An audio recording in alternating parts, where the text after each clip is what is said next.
Welcome sa ating anime recap series. Ngayon ay sisilipin natin ang isang kwentong puno ng halikan, kapangyarihan at kalokohan. Isang ordinaryong maloko na student ang biglang nasangkot sa mundo ng mga mangkukulam, lahat dahil sa isang simpleng aksidente. Tara na at alamin ang kwento sa Yamada and the Seven Witches. Kilalanin natin ang ating bida nasi. Si Ryu Yamada ay isang delinquent student sa Suzaku High. Napunta ang eksena sa loob ng paaralan na pinapagalitan ang ating bida ng kanyang guro dahil sa laging pagka-late niya sa loob ng paaralan at pakikipag-away at hindi lang yan lagi siyang natutulog. Sa loob ng klase nang mapansin ng guro niya, hindi siya pinapansin. Nito mas lalo siya nagalit at may dumating naman na napakagandang babae at sinabi ng kanyang guro na dapat yun ang tularan ng ating bida, isang model, student sa paaralan pinapasok ang niya. Pagkalabas naman ng ating bida nakita siya ng ibang mag-aaral sa paaralan, nila na pinagkwentuhan siya. Bigla niya nakita ang babae maganda agad niyang hinabol at inunahan sa paglalakad sa hagdan sa di inaasahan. Siya ay nalaglag patungo sa babae maganda. Paggising niya nasa isang kwarto na siya akala niya ay patay na siya at inangat niya ang kanyang kamay at nilamas ang kanyang kokomelon at kinapa niya din ang kanyang alaga ng pagtingin niya sa salamin. Pinisil niya ang kanyang pisgi at laking gulat niya isa na siyang babae. Napagtanto agad ng ating bida na sila ay nagkapalit ng katawan. Agad siyang tumakbo at hinanap niya ang kanyang katawan. Pagkakita niya nagulat siya sa ginagawa niya dahil sumasagot ito sa mga tanong ng guro at nakaipit ang kanyang mga balakang pinakilala. Ang babae nakapalitan niya ng katawan na si Shiraishi. Agad niya hinatak si Shiraishi palabas. Paglabas nila tinatanong niya si Shiraishi kung paano sila nagkapalit ng katawan. Pero ang sagot lang ni Shiraishi hindi niya alam. Pero alam niya, siguro kung paano sila makakabalik sa kanilang mga katawan, kailangan LNG nila ulitin ang ginawa nila bago sila magkapalit ng kanilang mga katawan. Akala ng ating bida na ganun na eleng sila habang buhay, pero sinabi ni Shiraishi, ayaw din daw niya ganun dahil may nakaipit daw. Sa kanyang dalawang hita, nagulat naman si Yamada. Dahil tinignan niya ang kanyang kargada, nagkasundo sila na magpalitan ng katawan pagtapos ng klase. May naisip naman kalokohan. Si Yamada pumasok siya sa CR ng lalaki at hindi lang tinignan niya pa ang magandang katawan ni Shiraishi sa CR. Habang nagpapahinga naman, si Yamada gamit ang katawan ni Shiraishi. May lumapit sa kanyang tatlong babae at niyaya siyang kumain. Pagtingin ni Yamada sa notebook ni Shiraishi na ang gulo ng mga nakasulat, pagpunta naman niya sa locker nito nagbagsakan ng mga notebook pinagtawanan naman siya ng kaninang mga kasama niya. Napagtanto naman ni Yamada na binubuli pala si Shiraishi ng tatlong babae. Nagkita sila sa taas ng palapag ng kanilang paaralan at kwinento ni Yamada ang ginawa ng tatlong babae, ngunit sabi ni Shiraishi, kailangan na nila bumalik sa mga katawan nila, sagot ni Yamada. Na wag muna dahil gusto niyang hindi na si Shiraishi guguluhin ng tatlong babae pag nagkapalit na sila. Ulit ng katawan pero sabi ni Shiraishi na wag na siya makialam sa problema. Nito at hayaan na lang si Shiraishi na umayos ng problema niya. Pagbaba ni Yamada, tinanong siya ng isa sa mga babae ng bubuli kay Shiraishi kung ano ginawa nila ni Yamada. Ang hindi alam ng babae ay si Yamada mismo. Ang kausap niya, sinabi ni Yamada na wala naman pero ayaw maniwala ng babae kaya binato niya ng bag at nagalit si Yamada nang susuntukin na niya ang babae gamit ang katawan ni Shiraishi. Bigla naman humarang ang katawan niya na gamit ni Shiraishi. Kaya ang katawan niya mismo ang tinamaan ng suntok niya. Umiyak naman si Shiraishi gamit ang katawan ni Yamada at napatakbo sa takot ang babae at nang babalik na sila sa kanila, mga katawan nagpasalamat si Shiraishi kay Yamada sa ginawa niya. Ang sinubukan nila magpalaglag ng sabay sa hagdan, hindi. Pa din nila nabalik ang katawan nila sa dati kahit inulit-ulit nila ang paglaglag sa hagdan. Na isip ni Shiraishi na baka ang halik ang paraan para makabalik sila sa kanilang mga katawan. Dahil naalala ng babae na nagtama ang kanilang mga labi nung malaglag sila sa hagdan, kaya sinubukan nila ito nang ginawa nila ang paghalik sa isa't at gumana ito. Biglang umalis si Shiraishi pagtapos nila magpalit ng katawan. Hindi nila alam may nakakita sa ginawa nila isang lalaki. Pagka umaga sinubukan nila ulit magpalit ng katawan kung gagana. Nagulat si Yamada nang gumana ulit. Nagtataka si Yamada kung bakit ganun lang kadali kay Shiraishi makipaghalikan sa kanya. Kaya naisip niya na may gusto sa kanya ito. Lumipat naman kay Shiraishi ang eksena. Kaya pala nakipagpalitan si Yamada dahil para sa exam nito para si Shiraishi ang sasagot ng pagsusulit para sa kanya. Lumipat ulit ang eksena kay Yamada habang kumakain si Yamada. May lumapit sa kanya na lalaki nakakita sa kanila sa hagdan pinakilalang si Student Council Vice President na si Toranosuke Miyamura. Niyaya niya makipag-usap sa kanya at pumayag naman sila. Habang nag-uusap sila, sinabi ni Miyamura na pumayag daw si Shiraishi Maki. Pag-date sa kanya, tinanong niya kung nagkakamabutihan na sila ni Yamada, pero tinanggi nito na sila ni Yamada ay nagkakamabutihan na may dumating namang 3 manyakis. Ay pinipilit isama si Shiraishi pero sabi ni Miyamura sa likod, lang daw si Shiraishi pero ilang saglit lang pinakita bogbog sarado si Miyamura. At nang lumapit si Shiraishi siya na ang nangbogbog sa 3 manyakis. Sinabi ni Miyamura na tama ang kanyang hinala na hindi si Shiraishi ang kasama niya. Kung hindi si Yamada, tinanggi naman niya ito at biglang dumating si Shiraishi gamit. Ang katawan ni Yamada, tinawag naman ito ni Miyamura bilang Shiraishi.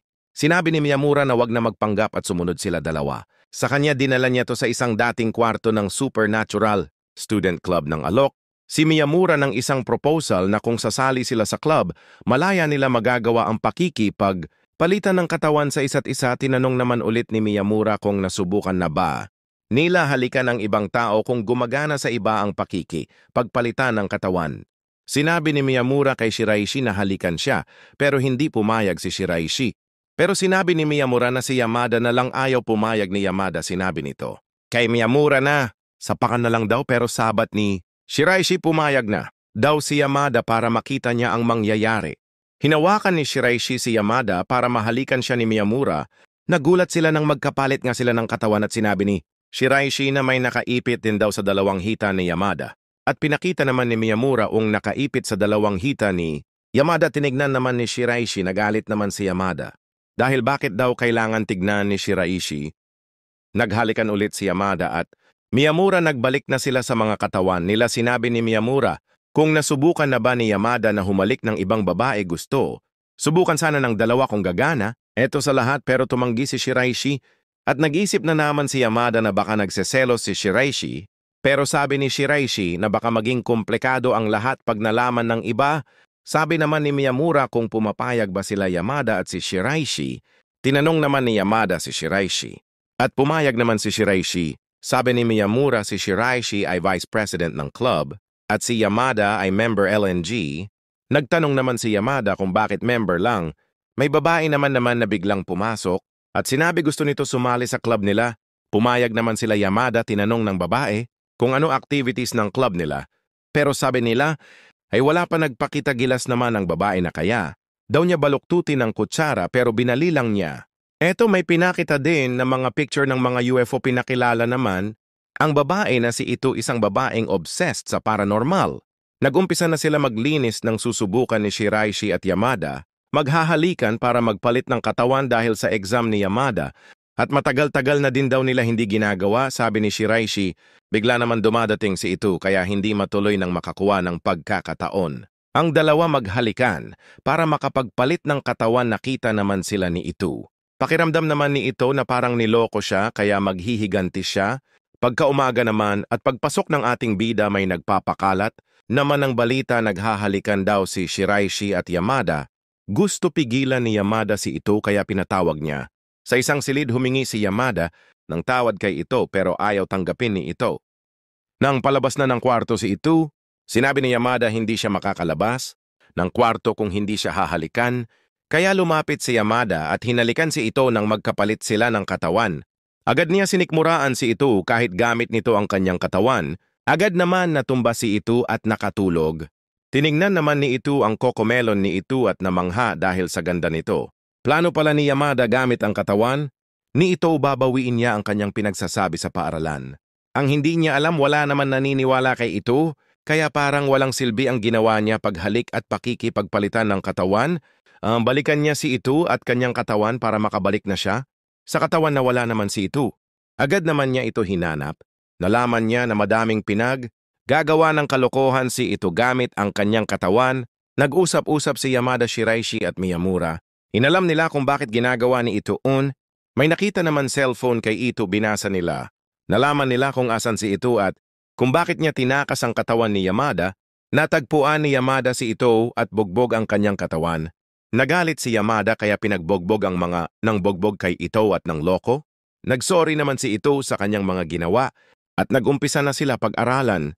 Ang body switching, naghalikan sila ng naghalikan para mapag-aralan ng mabuti kung pwede sa ibang tao, nalipat naman ang eksena sa student, council president at pinakita sinusubaybayan ang mga bawat galaw nila sa paaralan. Sinubukan ito na makakuha ng pondo para sa kanilang supernatural studies club mula sa student council. Gayunpaman, tinanggihan ng student council president ang kanilang kahilingan. Sinabi ni ito pag may pondo sila makakabili sila ng mga gamit gaya ng TV, kaya napasabi ni Yamada. Kung pati daw ba ang microwave oven ay makakabili sila, sinabi naman ni ito na oo, kaya sinabi ni Yamada na siya ang pupunta sa student council president. Sinama naman niya si Miyamura. Pagdating nila parang hindi sila pinapansin ng student council president dahil ang kinakausap lang pala nito mga babae dahil mahilig pala ang student council president sa mga babae. Kaya may naisip si Yamada na plano na kipagpalitan ng katawan si Yamada. Kay Shiraishi at si Miyamura naman kay Ito, bumalik na sila sa student council president para makahingi ng pundo. Alam pala ng student council president na si Miyamura at Yamada ang kausap nito kahit nasa katawan sila ni Ito at Shiraishi. Nalaman ng student council president dahil sa amoy, hindi amoy babae ang mga ito. Pero pumayag ang student council president na bigyan sila ng pondo basta mapapayag nila ang honor student na si Shiraishi magkolehiyo. Pumayag naman sila Yamada na kumbinsihin si Shiraishi. Ngunit tumanggi ito na magkolehiyo. Ang nag-uusap sila ito Yamada at Miyamura na parang gusto na nilang sumuko sa pagkumbensi nito. Kay Shiraishi may nakisingit naman sa kanilang usapan si Odagiri at Ushio. Sinabi ni Ushio kay Yamada na si Odagiri daw ang magiging president ng student council, hindi si Miyamura. Sabay alis ng dalawa. Nalipat ang eksena sa loob ng klase habang tinitignan ni Yamada. Si Shiraishi, nag-iisip siya kung paano makumbensi si Shiraishi na pumayag. Ituloy ang pag-aaral nito hanggang nag-usap si Shiraishi at Yamada. Sinabi ni Shiraishi na magpalit sila ng katawan kaya hinalikan na ni Shiraishi si Yamada. Kaya pala nakipagpalit ng katawan si Shiraishi kay Yamada dahil may sakit ang kanyang katawan. Sinabi naman Miyamura na umuwi na siya sa bahay ni Shiraishi, baka sakaling may malaman sila doon. Pagdating nila sa bahay ni Shiraishi, agad sila pumunta sa kwarto ni Shiraishi at naghalongkat ng gamit. Pinalabas naman ni Yamada sila ito at Miyamura para makapagpahinga na. Siya dumating naman si Shiraishi at nagalit kay Yamada dahil pumunta si Yamada ng bahay niya nang walang paalam. Hinalikan na ni Shiraishi si Yamada para makabalik na sila sa katawan nila. Lumabas ng kwarto si Yamada at bumalik agad. Nilagyan niya towel sa noo si Shiraishi at sinabing magandang magkolehiyo at gusto niya makasama si Shiraishi kaya napapayag niya si Shiraishi magkolehiyo. Nagpunta naman agad si Miyamura sa student council para sabihin napapayag na nila si Shiraishi. Nagulat naman ang mga student council. Tinanong kung paano nila napapayag si Shiraishi pero sinabi ni Miyamura na sekreto. Nalipat naman ang eksena kila Shiraishi. Ito at Miyamura nakita na bili na nila ang microwave oven. Hinahanap ni Miyamura si Yamada. Nasa ilalim lang pala ng lamesa si Yamada dahil nahawa siya sa sakit ni Shiraishi. At diyan nagtatapos ang kwento natin para sa episode na ito. Nagsimula ang kwento sa isang camping trip ng paaralan. Magkakasamang bumibiyahe sina Yamada, Ito at Miyamura. Sa gitna ng biyahe, lumapit si Shiraishi kay Yamada. Gusto raw nitong makipagpalitan ng katawan. Hindi nagtagal, nasa loob na ng bus si Yamada gamit ang katawan ni Shiraishi. Nakikipagkwentuhan siya sa tatlong babae. Samantala, pinakita naman si Shiraishi na nasa katawan ni Yamada at nagsusuka. Pagdating nila sa tinutuluyan, niyaya si Yamada ng mga babae na mamasyal. Nais sana niyang isama si Shiraishi, pero tumanggi ito, mas gusto raw niyang magpahinga. Pagbalik ni Yamada, hinanap niya si Shiraishi. Nadatnan niya itong nag-aaral. Gusto na sana niyang bumalik sa sarili niyang katawan pero tumanggi si Shiraishi. Kaya nagtungo na lang si Yamada sa kantin. Doon, pinakita na busog si Shiraishi habang nasa katawan ni Yamada. Niyaya ulit si Yamada ng tatlong babae, ngayon naman para maligo. Nataranta siya at agad tumakbo papunta sa kwarto ni Shiraishi. Pero wala ito. Wala siyang nagawa kundi sumama sa paliligo, gamit pa rin ang katawan ni Shiraishi. Pagkatapos maligo, niyaya siyang makipagkwentuhan buong gabi. Pero saglit lang daw siya, sabi ni Yamada. Bumisita ulit siya kay Shiraishi at sinabi na gusto niyang maranasan din nito ang ganong experience. Kaya hinalikan niya si Shiraishi at nagpalit na sila ng katawan. Paglipas ng oras, gutom na si Yamada. Bigla may tumawag sa kanya, si Odagiri. May pinakitang video si Odagiri at tinangkang i-blackmail si Yamada. Ang kondisyon? Huwag daw papasukin si Shiraishi sa exam kapalit ng pagbura ng video. Humingi ng tulong si Yamada kina Miyamura at ito. Sabi ni Miyamura, madali lang daw yan. Halikan lang daw ni Yamada si Odagiri. Agad na pumunta si Yamada kay Odagiri at sinabing halikan siya nito. Nagulat si Odagiri, pero sa huli pumayag rin.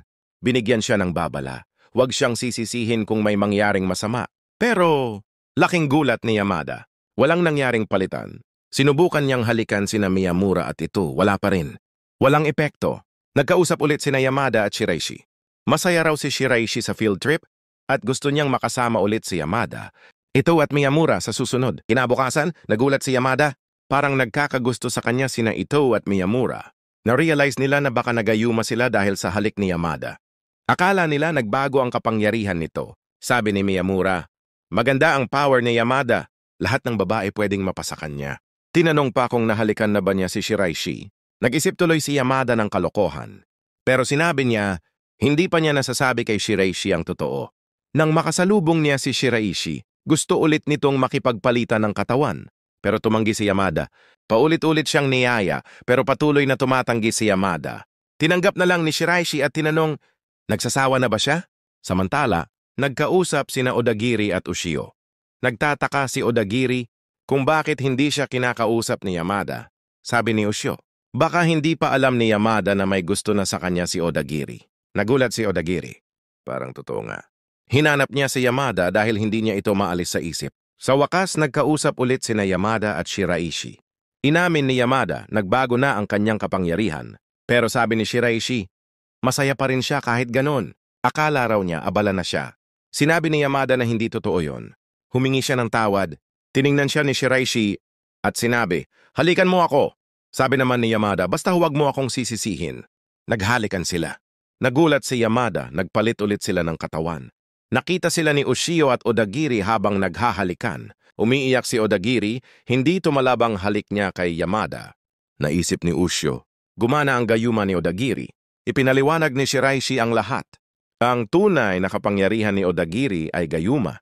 Ang kapangyarihan ni Yamada ay kopyahin ang powers ng iba sa pamamagitan ng halik. At ang body swap power? Sa kanya pala mismo galing iyon, kay Shiraishi. Labis ang gulat ni Yamada sa kanyang nalaman. Biglang dumating si Ushio, galit na galit at sinipa si Yamada. Tinanong kung ano ang ginawa nito kay Odagiri. Sa isang flashback ipinakita, dati pala silang magkaibigan. Sabi ni Ushio, bakit napaibig mo si Odagiri? Ipinaliwanag ni Shiraishi kay Ushio kung ano talaga ang nangyari at kung paano maibabalik sa dati ang estado ni Odagiri. Lumuhod si Ushio. Nakiusap na alisin ang gayuma kay Odagiri. Pero tumanggi si Yamada. Pati si Shiraishi, hiniling na alisin na ni Yamada ang epekto ng gayuma. Pero matigas si Yamada, ayaw pa rin niya. Dahil dito, sinampal siya ni Shiraishi. Pinagalitan siya ng todo. Sa huli, wala nang nagawa si Yamada. Sumunod siya sa gusto ni Shiraishi. Habang nangyayari ito, pinakita sa isang flashback ang pinagmulan ng galit ni Yamada kay Ushio. Sa isang insidente ng away, si Ushio ang nagturo kay Yamada bilang may sala. Dahil dito, nasuspinde siya at nilayuan ng mga kaklase dahil sa takot sa kanya. Sa wakas, nagkita-kita sina Yamada, Shiraishi, Ito, Miyamura, Ushio at Odagiri para alisin ang epekto ng gayuma. Hinalikan ni Yamada si Odagiri para maibalik na ito sa dati. Pagkatapos ng insidenteng iyon, may iniabot si Ushio kay Yamada, isang libro tungkol sa 7 Witches. Ngunit Volume 1 pa lang ang meron sila. Wala pa ang Volume 2. Kinumbinsi ni Shiraishi si Yamada na hanapin ang ibang witches. Agad siyang pumayag. Sa sumunod na eksena, pinakita na may summer retreat si Shiraishi. Samantalang si Yamada ay nasa summer class, kasama ang 2 lalaki at isang babae, pinakilala ang babae na si Otsuka. Ipinakita ng guro ang kanilang exam results. Bagsak silang lahat.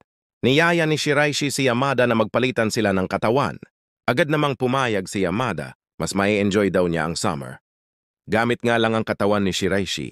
Habang si Shiraishi naman gamit ang katawan ni Yamada, ay abalang sumasagot sa mga tanong ng kanilang guro. Nagulat ang buong klase. Niyaya si Shiraishi ni Otsuka na makipagkaibigan, akala kasi nito, si Yamada ang kausap niya. Pumayag si Shiraishi. Bigla naman siyang hinalikan ni Otsuka. Napansin ni Shiraishi, wala itong epekto. Ipinagpalagay niyang isa ring witch si Otsuka. Normal sa mga witches ang manghalik bigla, at walang epekto kung parehong may kapangyarihan ang maghalikan. Inutusan ni Shiraishi si Yamada na paliguan ang kanyang katawan dahil muli silang nagpalitan. at hinalikan si Otsuka upang matuklasan kung anong kapangyarihan meron ito. Habang nasa banyo si Yamada, biglang dumating si Odagiri. Dinikit nito ang katawan niya kay Yamada na nasa katawan ni Shiraishi. Napagtanto ni Odagiri na si Yamada pala ang kasama niya. Bumalik na sa kanilang katawan sina Yamada at Shiraishi. Pagkatapos nito, nag-usap sina Otsuka at Yamada. Naghalikan sila at ipinakita ni Otsuka ang kanyang kapangyarihan, telepathy. Nagulat si Yamada. Iba pala ang personalidad ni Otsuka kapag ginagamit ang kanyang telepathy. Sinimulan ni Otsuka ang training kay Yamada para magamit ang kanyang kakayahan sa exam. Kaya nilang magpadala ng mensahe, gamit lang ang isipan. Nagsimula na ang pagsusulit at dahil sa teamwork nila kay Otsuka na may telepathy at kay Shiraishi na siyang sumasagot na ipasa nila ang exam. Pagkatapos ng pagsusulit, nagtungo sila sa Supernatural Studies Club Room para kunin ang Volume 2 ng Seven Witches. Pero huli na sila. May nauna nang kumuha. Sa huli, nag-usap sina Yamada at Shiraishi tungkol sa mga kapangyarihan ng Seven Witches. Paano kaya nila nakuha ang mga ito? Habang nag-uusap, pinakita na nagpapaputok sila ng fireworks. Abangan sa susunod na kabanata kung sino ang susunod na witch na matutuklasan ni Yamada. And dito nagtatapos ang ating kwento para sa episode na ito. Unti-unti nang nalalaman ni Yamada ang katotohanan sa likod ng mga witches at ang kanyang tunay na kapangyarihan. Nagumpisa ang eksena sa isang gusaling nagliliyab. Sa harap nito, nakatayo si Shiraishi na tila may malalim na iniisip habang pinapanood ang apoy. Paglipat ng eksena, nasa harap ng bahay ni Sarushima, sina Yamada at Miyamura. Plano nilang pumasok sa bahay ng palihim, pero biglang dumating si Sarushima at humingi ng tulong sa pag-aayos ng bahay. Habang matutulog na si Sarushima, plano sanang halikan siya ni Yamada para malaman ang kapangyarihan nito. Pero bigla itong nagising at nagsabing, "Sagipin mo ako, Yamada." Pinakiusapan ni Yamada si Miyamura na umalis para makapag-usap sila ni Sarushima ng masinsinan.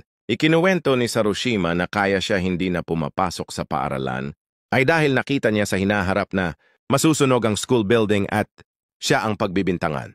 Pati si Yamada ay madadamay raw. Ayon kay Sarushima, mahirap baguhin ang kinabukasan pero sinabi ni Yamada na gusto niyang subukan. Tinanong niya kung pwede ba niyang halikan si Sarushima at pumayag ito dahil si Yamada na lang ang huling pag-asa niya. Sa paaralan, nagtipon-tipon sina Yamada, Ushio, Itu, Miyamura, Shiraishi at Odagiri. Ibinunyag ni Odagiri na si Sarushima ay isa sa mga witch, ngunit hindi niya alam na ito ni Yamada. Sinampal ni Odagiri si Yamada matapos siyang mahuling nakatingin sa panty niya. Kahit alam na ni Yamada ang mangyayaring ito, hindi niya nabago ang hinaharap, pinatunayan. Nitong totoo ang kapangyarihan ni Sarushima. Ipinaliwanag ni Shiraishi kay Yamada kung paano gumagana ang kakayahan ni Sarushima na makita ang hinaharap.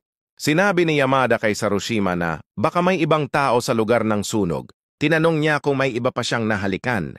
Ibinunyag ni Sarushima na may kaibigan, siyang bagong balik mula abroad, na naging malapit sa kanya. Hiniling ni Yamada na makilala ang taong ito. Pinuntahan niya si Kentaro sa isang arcade at humingi ng pabor, tulungan siya nito sa panliligaw kay Shiraishi. Bilang pasasalamat, dinala ni Kentaro si Yamada sa school building para lutuin siya ng masarap na pagkain.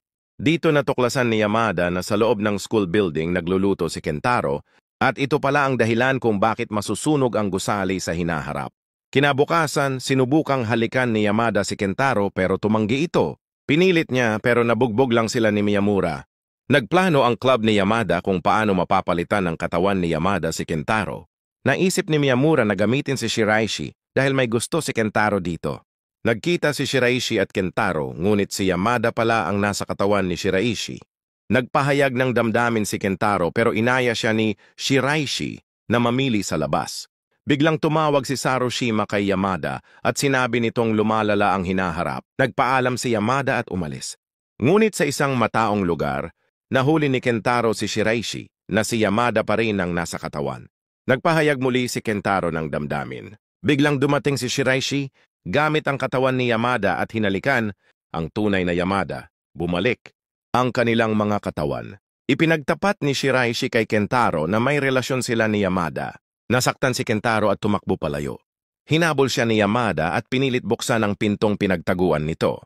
Nang bumukas ito, agad siyang hinalikan ni Yamada at nagpalitan sila ng katawan. Nagbago na ang kinabukasan, at hindi na masusunog ang gusali. Natuwa si Sarushima sa kinalabasan. Humanga si Kentaro sa kakayahan ni Yamada at nagdesisyong sumali sa kanilang club. Sa huli, tinawag ni Sarushima si Yamada upang magpasalamat.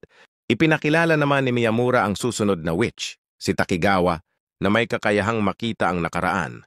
Naguguluhan si Yamada kung paano nalalaman ng student council kung sino ang mga witch. Biglang dumating si Odagiri at sinabi niyang normal lang ang pagpapalit-palit ng manga witch, kaya hindi na rin nakapagtataka na alam ito ng student council president. Sinabi naman ni Yamada na siya na ang bahala kay Takigawa. Pinuntahan ni Yamada ang grupo ni Takigawa at inaya si Takigawa na makipag-usap ng sila lang dalawa. Pumayag naman si Takigawa.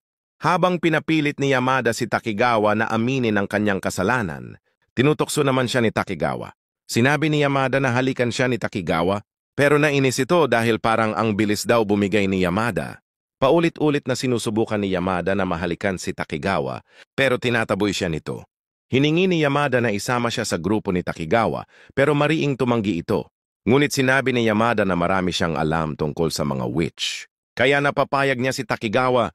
Nang hahalikan na sana siya ni Takigawa, pinigilan siya ni Yamada. Inutusan naman ni Takigawa ang grupo niya na sirain ang clubroom nila Yamada at kunin ang volume o ng libro ng Manga Witch. Matagumpay ngang sinira ng grupo ni Takigawa ang clubroom at nakuha ang unang volume. Plano pala ni Takigawa na gawin ding witch ang mga kasama niya. Agad na lumapit si Yamada sa student, council president at tinanong kung ano ba talaga ang balak ni Takigawa. Sinabi nito na plano ni Takigawa na paalisin o i-expel lahat ng manga witches para sa kanya mapunta ang kanilang mga kapangyarihan. Dagdag pa niya, hawak na rin ngayon ni Takigawa ang 2 volume ng libro ng Manga Witch. Ipinagtapat naman ni Yamada sa kanyang grupo ang mga plano ni Takigawa, kaya agad silang nagplano para pigilan ito. Samantala, pinuntahan ng grupo ni Takigawa si Shiraishi at tinangkang kunin ang kapangyarihan nito. Hindi nila alam na si Yamada na pala ang kahalikan nito. Dahil dito, nahuli agad ang grupo ni Takigawa. Gamit ang katawan ng grupo ni Takigawa, lumapit si Yamada at ang kanyang grupo para kausapin si Takigawa at subukang pigilan ito. Ngunit nabuking sila ni Takigawa na nagpapanggap lamang. Sa kabila nito, nakipag-deal si Takigawa kay Yamada. Napalayay ng 3 niyang kaibigan kapalit ng 2 libro ng Manga Witch. Tumanggi si Yamada. Ang gusto niya, tumigil na si Takigawa sa paggulo sa mga witch. Hindi sila nagkaayos. Plano sanang gamitin ng grupo ni Yamada ang kapangyarihan ni Odagiri para kumbinsihin ang 3 na lumaban kay Takigawa. Ngunit kusang sumuko ang 3 at nakiusap na huwag silang gamitin laban kay Takigawa. Ayaw daw nilang iwan itong mag-isa. Sa eksena, pinuntahan ni Yamada si Takigawa at pinalaya ang 3 kaibigan nito. Kinausap ni Yamada si Takigawa. Sinabi niyang hindi niya kayang kontrolin ang buong paaralan gamit ang kapangyarihan ng mga witch. Nagalit si Takigawa at hinalikan si Yamada para ipakita ang kanyang nakaraan. Nakita ni Yamada ang tunay na kapangyarihan ni Takigawa ang makita ang isang nakakatakot na panaginip. Matapos iyon, sinabi ni Yamada na gusto niyang tulungan si Takigawa. Nagpakumbaba si Takigawa at nakiusap kay Yamada na tulungan siyang iligtas ang 3 niyang kaibigan. Bigla namang sinuntok si Yamada ng isa sa 3. Ipinaliwanag ni Yamada sa kanila ang kanilang mga pagkakamali at imbes gumawa ng gulo, dapat pasayahin na lang nila si Takigawa. Napangiti si Takigawa sa sinabi ni Yamada. Pinakita sa eksena na mahigpit na nakayakap si Takigawa sa braso ni Yamada. May kakaibang lambing ito at sinabi pa niya na parang nai-in-love na siya kay Yamada. Nag-usap naman sina Sarushima at Yamada. Nagtanong si Sarushima kung posible bang mawala ang kapangyarihan niya. Gusto na raw kasi niyang magmahal ng normal dahil habang hinahalikan niya ang kanyang magiging boyfriend, nakikita niya ang hinaharap nila at hindi niya maramdaman ang tunay na pagmamahal. Dahil dito, pinuntahan ni Yamada si Tamaki. Nagulat si Tamaki at nagtanong kung paano siya nakilala ni Yamada. Ipinakilala pala ni Takigawa si Tamaki kay Yamada. Si Tamaki ay isang witch power remover, kaya niyang burahin ang kapangyarihan ng isang witch. Ipinakita ni Tamaki kay Yamada ang isang kapangyarihang nakuha niya mula sa isang witch, ang pagiging invisible. Hinalikan niya ang isang babae para gamitin ang kapangyarihan at tinaas ang palda nito. Pero dahil hindi siya nakita ng babae, si Yamada ang napagbintangan at nasampal siya nito. Matapos iyon, hinalikan ni Tamaki si Yamada para gawing invisible. Pero laking gulat ni Tamaki nang makita siya agad ni Yamada. Doon niya napagtanto na isa ring witch killer, si Yamada, katulad niya. Humingi ng pabor si Tamaki kay Yamada. Alamin kung sino ang susunod na Student Council President. Kapalit nito, buburahin niya ang kapangyarihan ng witch na tumulong kay Yamada. Dumiretso si Yamada sa kasalukuyang Student Council President upang alamin kung sino ang susunod na hahalili sa posisyon. Ngunit tumanggi itong ibunyag ang impormasyon. Wala nang ibang option si Yamada, kundi halikan ng Student Council President gamit ang charm power ni Odagiri. Ngunit bago pa man niya ito magawa, sinipa siya ni Asuka kaya natumba siya sa sahig. Pagdilat ng mata ni Yamada, nakagapos na siya. Tinanong siya ng Student Council President kung bakit gusto siyang halikan. Ipinaliwanag ni Yamada na may gusto lang siyang tulungan isang witch na gustong mawala ang kanyang kapangyarihan. Dahil dito, pinakawalan siya ni Asuka. Isa rin palang witch si Asuka at siya ang dating may-ari ng invisibility power na ngayon ay nasa kamay ni Tamaki. Gusto rin niyang mawala ang kanyang kapangyarihan noon. Ipinangako ng Student Council President kay Yamada na sasabihin niya kung sino ang susunod na Student Council President kapag nahanap na ni Yamada ang 7 witches. Sinabi naman ni Yamada na alam niya kung ano ang gustong mangyari ng Student Council President, kaya kailangan niyang matuklasan kung sino ang pang-7 witch. Sumabat si Odagiri sa usapan at sinabi na witch din sina Yamada at Tamaki. Ngunit nilinaw ni Yamada na hindi sila witches dahil ang tinatawag lang na witch ay mga babae. Pinuntahan ni Yamada si Sarushima at ibinalita ang mga nalaman niya. Bigla siyang hinalikan ni Sarushima. Ipinakita sa hinaharap na nagpasalamat si Sarushima kay Yamada dahil nawalan na siya ng kapangyarihan. Ngunit sa parehong visyon, nakita rin na hindi na siya kilala ni Shiraishi. Agad na bumalik si Yamada sa grupo at sinabing kailangan na nilang magsimula ng witch hunting kasama si Miyamura. Nag-usap sina Yamada at Miyamura. Inilahad ni Yamada na alam na niya ang mangyayari sa hinaharap at inamin niya kay Miyamura na mahal na niya si Shiraishi. Kaya naman tinulungan siya ni Miyamura sa paghahanap sa ika-7 witch. Nagsimula na ang grupo ni Yamada sa kanilang misyon. Nag-usap sina Yamada at Shiraishi. Tinanong ni Shiraishi kung bakit bigla-bigla ang interes ni Yamada sa ika-7 witch. Tinanong rin ni Yamada kung wala bang problema kay Shiraishi sa palitan nila ng katawan. Sagot ni Shiraishi, wala siyang problema rito. Nag-alala si Yamada, paano kung hindi na tayo makabalik sa mga katawan natin? Ngunit kalmado si Shiraishi at sinabing matagal na niyang inihanda ang sarili sa anumang maaaring mangyari. Bago pa makapagsalita si Yamada, bigla siyang hinalikan ni Shiraishi. Sinabi ni Yamada, kung sakaling makalimutan ko ang lahat tungkol sa'yo, paalalahanan mo ako. Sumang-ayon si Shiraishi. Oo, ako ang magbabalik ng alaala mo, pero gusto ko ako ang unang hahalikan mo ulit. Samantala, may sinabi si Miyamura tungkol sa kanyang kapatid na maaaring may alam tungkol sa ika-7 witch. Pumunta sila sa bahay ni Miyamura at nakilala ni Yamada ang kapatid niyang si Leona. Pumasok si Yamada sa kwarto ni Leona at sinabi nitong naging biktima siya ng ika-7 witch. Siya ay may kakayahang burahin ang alaala. Binalaan ni Leona si Yamada kapag nalaman niya ang pangalan ng ika-7 witch, mawawala ang sarili niyang mga alaala. Ngunit pursigido si Yamada. Wala akong pakialam. Gagawin ko pa rin. Pumunta siya sa Student Council President at sinabi ang pangalan ng ika-7 witch, si Rika. Kinumpirma ng Student Council President na tama ang hinala ni Yamada. Kasabay nito, inanunsyo rin na si Miyamura ang susunod na Student Council President. Sinabihan si Yamada ng kasalukuyang presidente, kapag nagkaproblema ka, huwag kang mag-atubiling lumapit sa akin. Matapos yon, naghalikan sina Yamada at Shiraishi upang bumalik sa kanilang orihinal na katawan. Sinabi ni Shiraishi kay Yamada, ako ang una mong hinalikan, kaya ako rin ang dapat unang humalik sa'yo. Tumango si Yamada bilang pagsangayon. Bigla namang nagpakita si Rika kay Yamada. Nagpakilala siya bilang ika-7 witch. Biniro pa niya si Yamada, bakit wala kang suot na underwear? Parehas pala tayo mainit sa loob. Binura ni Rika ang mga alaala ng lahat ng tao sa paligid ni Yamada. Iniabot niya kay Yamada ang isang papel. Nakasulat doon na sa loob ng 24 oras, epektibo ang kanyang kapangyarihan at kailangan niyang magpakonsulta sa Student Council. Pumasok si Yamada sa paaralan at napansin niyang tila ang bilis ng oras. Ngunit laking gulat niya, hindi ang alaala niya ang nawala, kundi ang alaala ng lahat ng taong nakakakilala sa kanya. Pumunta siya sa kanilang club, pero wala ni isa mang nakakaalala sa kanya. Tanging si Tamaki lang ang nakaalala sa kanya dahil pareho silang witch killers hindi sila naapektuhan ng witch powers. Nakiusap si Tamaki kay Yamada na magsanib puwersa sila, ngunit tumanggi si Yamada. Napag-alamang naapektuhan din pala si Tamaki ng kapangyarihan ni Rika. Nakalimutan na rin siya ng mga estudyante. Dahil dito, nagmamakaawa si Tamaki na magtulungan sila ni Yamada. Nagpakita si Shiraishi kay Yamada at niyaya siyang sumali sa club, pero sinabi ni Yamada na hindi siya interesado. Siya naman ang nagyaya kay Shiraishi lumabas, ngunit tumanggi ito dahil may ibang gusto. Malungkot si Yamada, ngunit pinayuhan siya ni Tamaki na mag-move on. Tinanong ni Yamada si Ito kung sino ang gusto ni Shiraishi. Sagot ni Ito, si Miyamura dahil nagkakilala sila nung nahulog sila pareho sa hagdan. Tinanong ni Yamada si Tamaki kung totoo bang hindi na maibabalik ang mga alaala.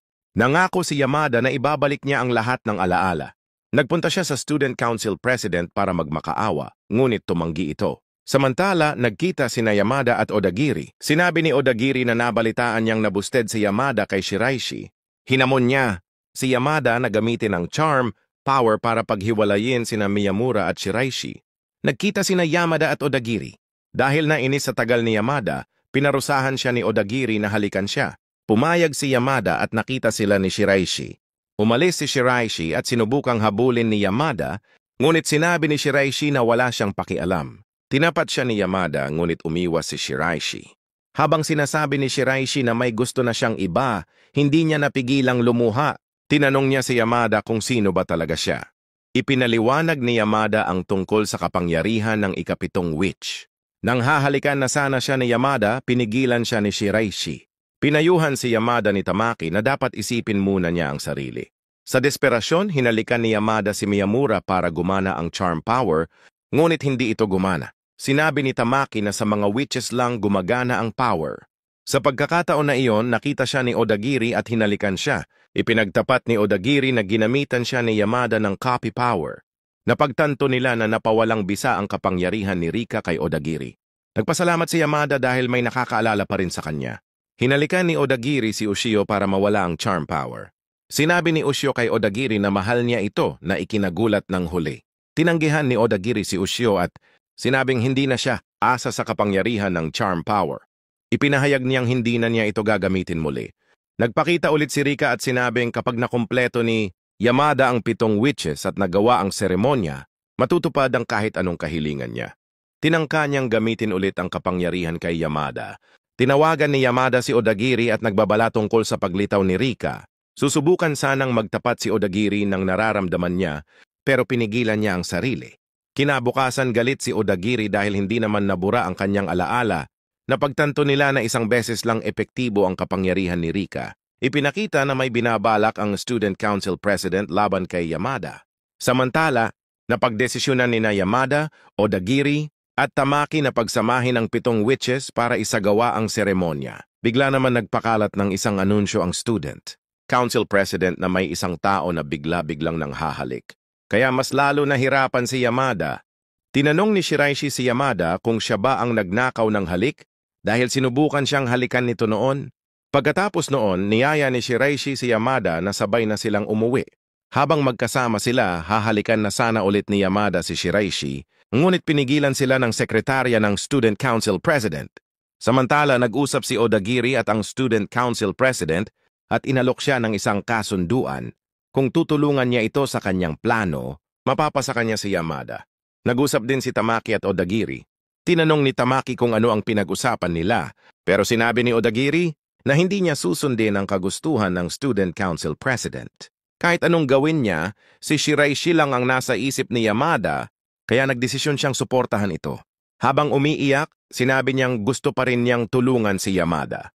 Sunod naman, hinalikan ni Yamada ang iba pang witches para maibalik ang kanilang mga alaala. Gusto nilang malaman ang tungkol kay Rika, ngunit walang record ni Rika sa paaralan, kaya wala silang nahanap na impormasyon. Maya-maya nakatanggap ang mga witches ng imbitasyon para sa isang seremonya. Pumunta si Yamada kay Shiraishi upang halikan ito, ngunit sa huling sandali, napansin ni Yamada na hindi si Shiraishi ang kausap niya, kundi ang sekretarya ng Student Council President na nasa katawan niya. Dahil dito naudlot ang halik.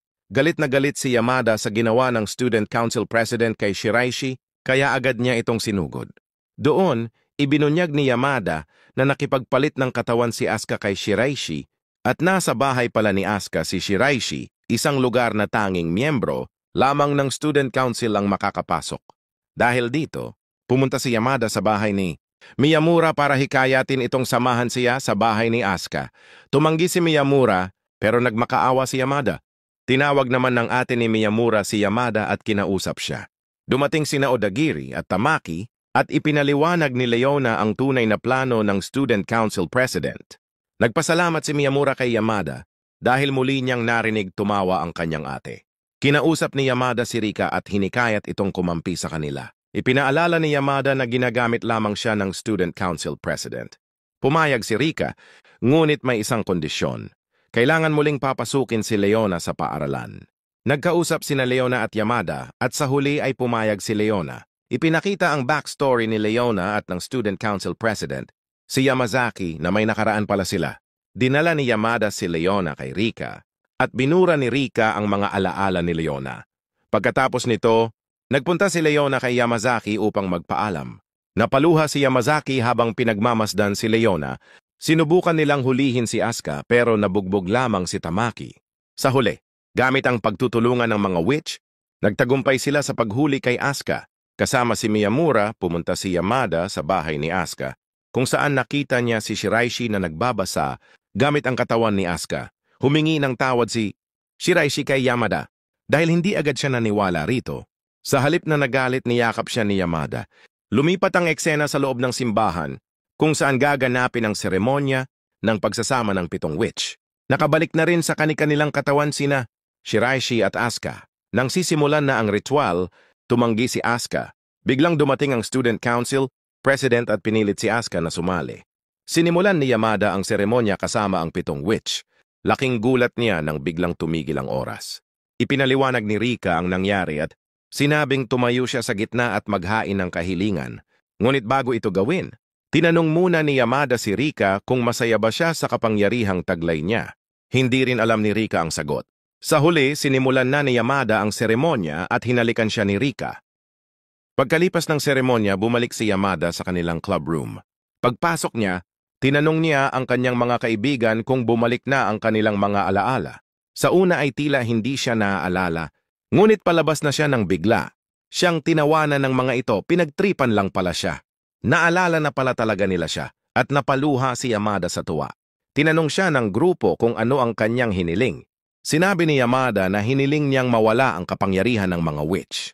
Nagulat ang lahat, ngunit ipinaliwanag ni Yamada na sa palagay niya, mas makabubuti ito. Sa huli, sumang-ayon ang 7 witch sa kanyang desisyon. Nag-usap si Yamada at Shiraishi. Humingi ng tawad si Shiraishi dahil hindi niya natupad ang pangako niya na siya ang unang hahalik kay Yamada. Nagpahayag naman si Yamada ng tunay niyang nararamdaman na mahal niya si Shiraishi at gusto niya itong maging kasintahan.